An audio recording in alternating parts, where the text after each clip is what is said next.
اس video میں بات کروں گا کہ کس طرح ہم نیچرلی اپنے دانتوں سے داغ دھبے اسٹینس ختم کر سکتے ہیں، وہ بھی آسان اور سستے طریقے سے۔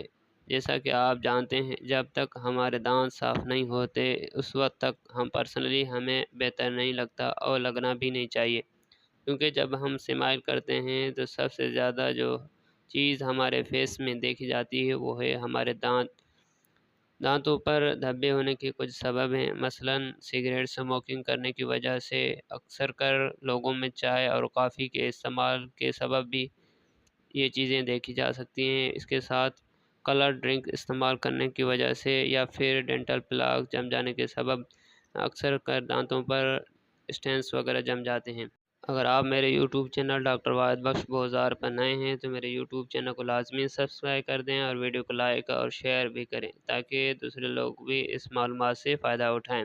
بیکنگ سوڈا اور ہائیڈروجن پر آکسائڈ سے بنی پیسٹ اگر دانتوں کو برش کیا جائے تو کافی حد تک ٹوتھ اسٹینس مطلب دانتوں سے دھبے وغیرہ ختم کیے جا سکتے ہیں، کیونکہ بیکنگ سوڈا میں دانتوں کو سفید کرنے کی بہت عام صلاحیت موجود ہوتی ہے اور اکثر جو ٹوتھ پیسٹ ہیں ان میں یوز کیا جاتا ہے۔ اس میں ایبریسونیس کی وجہ سے دانتوں پر سے دھبے وغیرہ اور اسٹین ختم کیے جا سکتے ہیں۔ دوسرا، ہائیڈروجن پر آکسائڈ ایک قدرتی بلیچنگ ایجنٹ ہے۔ اگر یہ احتیاط سے استعمال کیا جائے تو کافی حد تک ہمارے دانتوں سے اسٹینس وغیرہ ریموو کیے جا سکتے ہیں۔ اس کے علاوہ لیموں کے رس دانتوں کے دھبے وغیرہ ریموو کرنے کے لیے بھی کافی حد تک فائدہ مند ثابت ہوتے ہیں، کیونکہ لیموں میں موجود سٹرک ایسڈ کافی حد تک اسٹینس وغیرہ ریموو کرنے میں مدد کرتا ہے۔ اور دوسرا، اس کے ساتھ لیموں میں وٹامن سی کی کافی مقدار پائی جاتی ہے جو کولیجن سنتھیسس میں کافی حد تک ہیلپ فل ہوتی ہے،